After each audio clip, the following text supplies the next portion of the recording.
Okay, so the order of time establishes this pretty wacky idea that there is no such thing as time. Or to put it another way, time is not necessary to understand the universe, and it doesn't exist at its most fundamental, the atomic level. Yet somehow we experience time at the macroscopic level. So, what is time? Well, according to the order of time, time is something we've already been talking about. Time is directly related to entropy. To quote the great William Butler Yeats from the poem The Second Coming, things fall apart. The center cannot hold. And not to belabor this point, but you might encounter thought leaders who tell you that order emerges from chaos. That's just not the nature of the universe.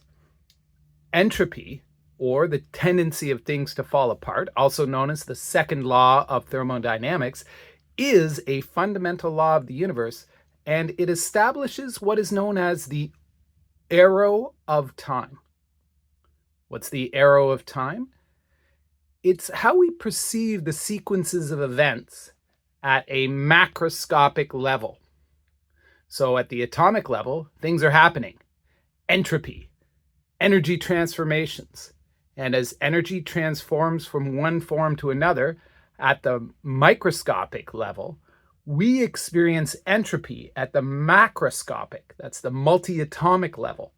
Things fall apart. They don't fall together. And that is what gives rise to the arrow of time, time's direction. I'm going to leave you with a simple thought experiment to illustrate this.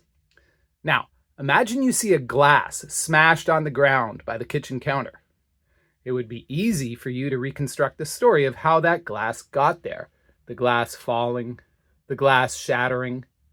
You could picture the before, when the glass was on top of the counter. You can see the obvious after, with the glass shattered on the ground. Now, would you ever see a glass sitting on the kitchen counter and picture the opposite? Picture the glass shattered on the ground in a million little pieces. Then those million little pieces coming together, rising back up onto the counter and putting themselves back together. The broken glass, that's entropy, the order of time. Peace.